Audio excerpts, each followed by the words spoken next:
자, 특별법이라고 하면 우리가 뭐 가맹사업법이라든지 무슨 뭐 유통업법이라든지 뭐 이런 것들 많이 있죠. 그래서 가맹사업법을 위반한 그뭐 식품업체가 공정위에 덜미를 잡혔다라든지 제재 수위를 점점 높여가는 공정거래위원회의 행보 때문에 유통업계가 긴장을 하고 있다라든지 편의점에서 예상 매출액을 뻥튀기 해가지고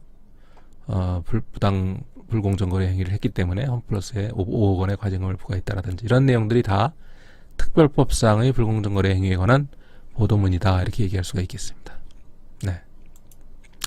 자, 공정거래법이 있는데 왜 특별법을 만들었을까요?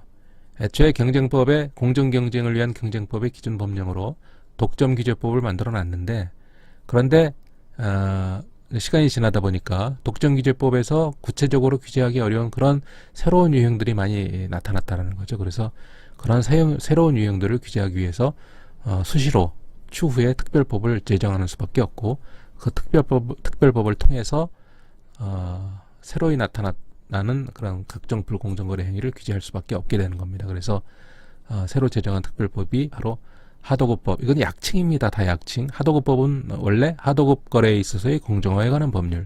가맹사업법은 가맹사업 거래에 있어서의 공정화에 관한 법률. 표시광고법은 표시광고에 있어서의 공정화에 관한 법률. 대규모 유통업법은 대규모 유통업 거래에 있어서의 공정화에 관한 법률. 대리점법은 대리점 거래에 있어서의 공정화에 관한 법률. 이렇게 돼 있는데 그냥 보통 이렇게 약칭으로 부르죠. 약칭으로. 그 다음에 이런 법률을 왜 제정했습니까?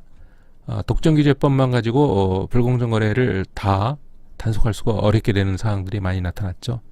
소비자를 기만하거나 오인케 하는 부당한 표시광고 행위를 표시광고법에서 규제한다든지 아니면 그 사업자의 거래상 지위 남용 행위를 통해서 불이익을 주는 각종 행위들을 이런 그 하도급법에서 수급업자에게 불이익이 가는 경우를 뭐 보호한다든지 가맹사업 거래에서 가맹점 사장들에게 불이익이 가는 경우를 보호해 준다든지 뭐 그런 것들. 대리점도 공급업자의 횡포에 의해서 대리점 사업자들이 피해를 보지 않도록 하는 내용을 담는다든지 그런 내용을 별도로 규제를 하고 있는 거죠. 네, 그래서 이런 것들을 정리를 간단히 해보겠습니다.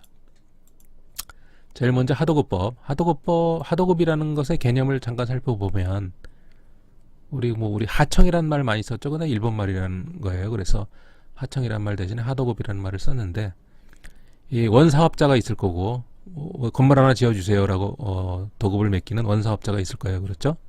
원사업자가 수급사업자에게 제조, 수리, 건설, 기타 용역을 위탁하거나 직접 하는 거고 그런데 그렇게 되면 원사업자와 수급사업자의 두 단계만 있는데 또 다른 경우는 원사업자가 다른 사업자로부터 제조, 수리, 건설, 용역 위탁을 받은 것을 그러니까 원사업자가 다른 사업자에게 이미 또 도급을 받은 거예요. 도급을 받은 거를 자기가 이행하지 않고 다른 수급사업자에게 또 도급을 위탁을 하는 것이죠. 그래서 그렇게 재도급을 하는 겁니다. 재도급. 그래서 그 위탁을 받은 수급사업자가 위탁받은 목적물을 제조, 수리, 시공하거나 원사업자에게 뭐 완성품을 납품, 인도, 제공하고 그 대가를 받는 행위를 다 통틀어서 하도급 거래라고 하는 겁니다. 하도급 거래. 네. 하도급법에 보면 불공정 거래 행위를 많이 규정을 해놓고 있는데 예를 들면 부당한 특약을 금지한다거나 부당한 하도급 대금 결정을 금지하고 물품 등의 구매 강제를 금지하고 부당한 위탁 취소를 금지하고 이거는 누가 누구에게 행하는 행위를 금지한다는 거예요. 이 원사업자가 행하는 그런 과도한 행위에 대해서 수급사업자를 보호하는 내용이죠. 부당한 위탁 취소. 수급사업자가 위탁을 받았는데 갑자기 취소해버려요? 안 되죠. 부당 반품. 부당 반품도 금지하고 갑자기 반품해버리면 안 됩니다. 완성품을 납품을 했는데 아무런 이유 없이 반품을 해버려요? 필요 없다고? 말도 안 되죠. 또 부당하게 감액을 해요. 이거 10억 원 주고 하기로 했는데 5억 원으로 감액을 하면 말도 안 되는 거죠. 그 다음에 뭐 경제적 이익의 부당 요구 금지, 기술 자료 제공 요구 금지, 특유한 기술 자료를 갖고 있는데 그것도 내놔라 안 되는 거죠. 부당한 경영 간섭의 금지 뭐 이런 것들을 불공정 거래 행위로서 규제하고 있습니다. 자, 두 번째 공정화법으로 가맹사업 공정화법이 있는데 이것은 가맹본부와 가맹사업자의 관계죠. 우리가 길거리를 가다 보면 있는 수많은 프랜차이즈 업체들이 다 가맹점 사업자입니다. 그렇죠? 누구에게 공급을 받은 거예요? 가맹 본부로부터 공급을 받은 건데, 이 본부 공급업자의 입장에서 보면 많은 그 갑질을 하겠죠. 갑질. 그래서 그런 갑질들을 갑질로부터 가맹점 사업자를 보호하기 위해서 각종 불공정거래 행위를 규제하는 것이죠. 허위 과장된 정보 제공을 금지한다. 이 가맹 본부의 광고만 믿고 가맹점 사업자로 계약을 체결했는데 알고 봤더니 허위 과장 광고였다. 안 되죠. 또 불공정거래 행위 금지, 부당한 점포 환경 개선 강요 금지. 그 다음에 그러니까 점포가 시설이 안 좋으니까 좀 좋은 건물로 뭐 하고 뭐 돈을 더 투자를 해라, 인테리어도 바꿔라, 이런 식으로 강요하면 안 된다는 거죠. 또 부당한 영업시간 구속 금지. 영업시간 뭐 9시까지로 했는데 뭐 11시까지 12시까지 해라, 뭐 이런 식으로 강요한다거나, 부당한 영업지역을 침해하는 것도 금지한다든지. 이게 부당하다는 게 침해가 부당한 거고, 부당하다라는 게 구속이 부당하다라는 거지, 영업시간이 부당하고 영업지역이 부당하다는 게 아니죠. 그 다음에 보복조치를 금지한다. 아까 보복조치 금지 내용 나왔는데 가맹사업법에도 있습니다. 네. 자, 다음 특별법을 볼까요? 표시광고법. 이 특별법은 표시광고에 있어서의 공정화에 관한 법률로 되어 있죠.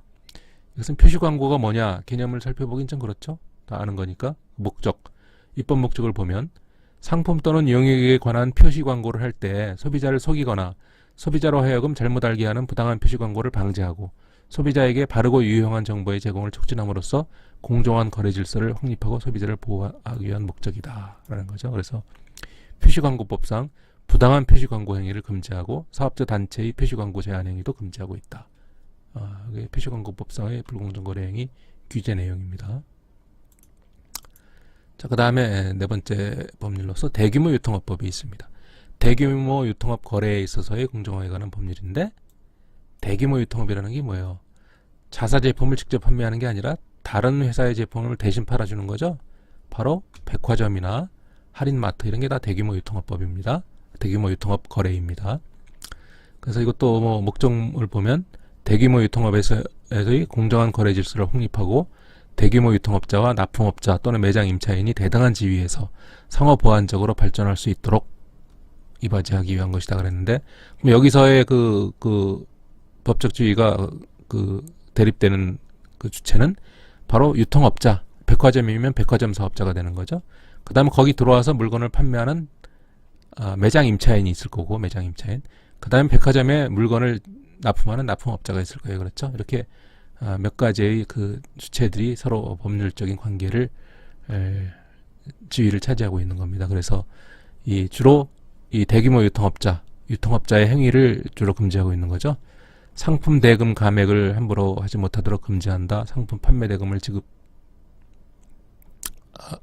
지급하는 내용도 규제를 한다거나, 또 상품 수령 거부, 지체를 금지한다거나, 상품의 반품을 금지하고 판매 촉진 비용의 부담을 전가하는 것도 금지하고, 납품업자 등의 종업원 사용을 금지한다. 이 백화점 청소를 해야 되니까 그 납품업자들 좀 직원들 2명씩 보내주세요 해가지고 막 시켜먹는다든지, 다 갑질이죠.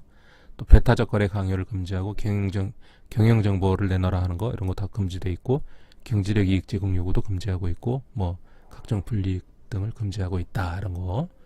이것이 대규모 유통업법상의 불공정거래 행위 규제 내용입니다. 자, 그 다음에 마지막 공정화법으로 대리점 거래에 있어서의 공정화에 관한 법률이죠. 대리점법. 대리점은 누가 대립되는 지위에 있을까요?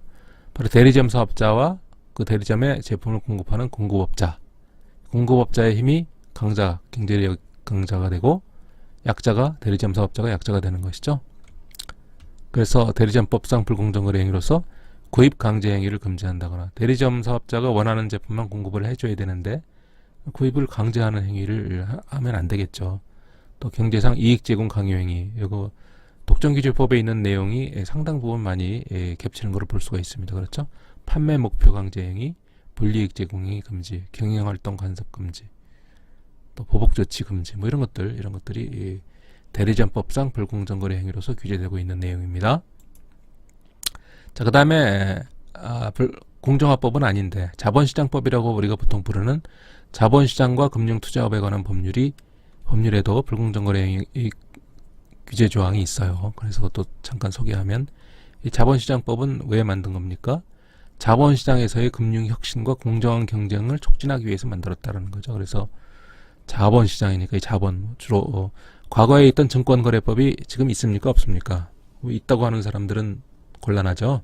바로 이 자본시장법이 생겨나면서 다 없어졌어요. 자본시장법이 생겨나면서 한 7, 8개의 법이 다 없어졌습니다. 그래서 미공개 중요정보 이용 행위를 금지하고 주식시장에서 또 시세 조정 행위를 금지하고 부정거래 행위를 금지하고 시장 질서를 교란하는 행위를 금지한다. 이런 것들 주식시장과 다 관련되는 내용들이죠. 이런 것들 불공정 거래 행위로서 규제하고 있다라는 걸 기억하기 바랍니다. 자, 수고했습니다.